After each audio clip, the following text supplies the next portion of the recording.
नमस्कार। The legal Indian के इस एपिसोड में आप सारे लोगों का फिर से स्वागत है। दोस्तों, बड़े बुजुर्गों को कहते सुना होगा कि वकील है पंगा मत ले। कभी आपने इस पे सोचा है कि आखिर वकील है तो आखिर ऐसा क्यों कहा जा रहा है कि पंगा मत ले? What is the reason behind it? क्यों ऐसा कहा जाता है? इसके पीछे क्या रीजन है? रीजन यह है कि वो लॉ का जानकार है। रीजन यह है कि in accordance with the law आपको परेशान कर देगा यदि आप बेफजूल की बात करें। आज हम ऐसे ही एक ट्रू स्टोरी के बारे में आपसे बात करेंगे। एक वकील साहब थे 1999। उस ज़माने में उन्होंने रेलवे से टिकट खरीदा। 2 टिकट खरीदा। एक टिकट का जो प्राइस था वो 35 रुपीज़ था। 2 टिकट का 70 रुपया हो गया। तो उन्होंने 2 टिकट खरीदा और 100 रुपये का नोट पकड़ा दिया और उसके बाद उनको 10 रुपये रिटर्न करे गए।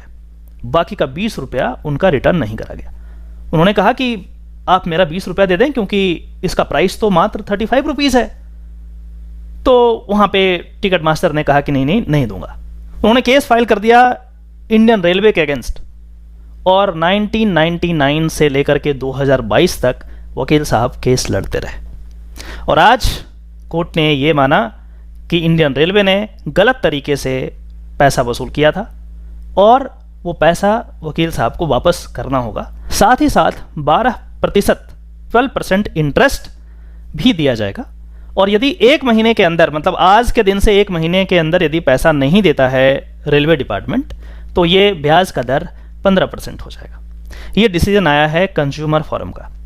जब वकील साहब केस लड़ रहे थे तो बहुत सारे आर्गुमेंट किए गए। इंडियन रेलवे ने अपना दलील रखा कि जी ये कंज्यूमर फोरम में केस नहीं चलना चाहिए, इसके लिए रेलवे ट्रिब्यूनल बने गए हैं, वहाँ पे केस जाना चाहिए, यहाँ पे मेंटेनेबल नहीं है।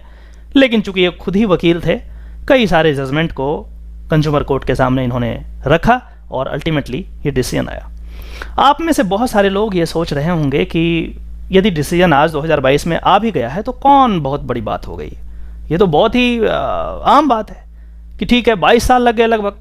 बात 22 साल की नहीं है। यही बात जब इस वकील साहब से पूछा गया कि इतना दिन हो गया, आपको बहुत सारे लोग, आसपास के लोग, घर वाले ये कहते थे कि आप केस वापस ले लो, छोड़ो ना, 20 रुपये की तो बात है।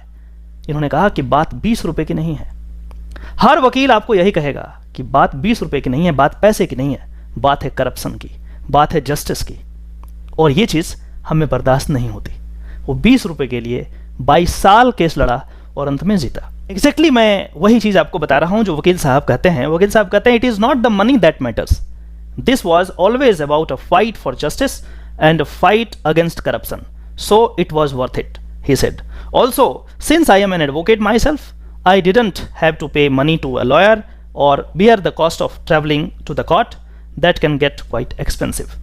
लेकिन मैं खुद ही वकील हूँ तो हमें फ़र्क नहीं पड़ता, हमारा तो हर दिन का है, एक केस और सही, इतने केसेस करते हैं, एक केस और सही। ये बात है ना, इसी चीज़ से लोग डरते हैं। उनको पता है कि यदि इसके साथ इनजस्टिस करेंगे तो ये चुप नहीं बैठेगा। यही कारण है कि चाहे वो एडमिनिस्ट्रेटिव ऑफिसर हों, चाहे वो कोई और हों, वकील से भिड़ना नहीं चाहता।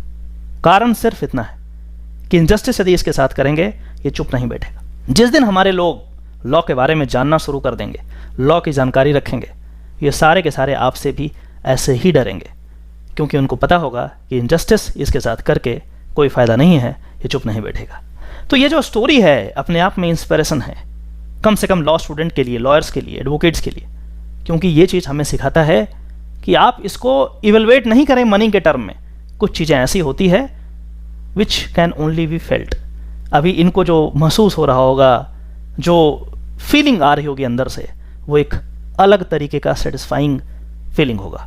आशा करते हैं कि आप में से जितने लॉ स्टूडेंट, एडवोकेट, लॉयर जो भी देख रहे हैं वीडियो, उनको ज़रूर कुछ ना कुछ इंस्पिरेशन मिला होगा। यदि ऐसा है तो हमारी इस वीडियो को वाइडली शेयर करें, हमारे चैनल को ज़रूर सब्सक्राइब करें, ताकि इसी तरीके का ऑथेंटिक लीगल जानकारी आपके डोरस्टेप तक मैं पहुंचाता रहूं। चलिए फिर से मिलते हैं किसी और टॉपिक में, तब तक के लिए नमस्कार, जय हिंद।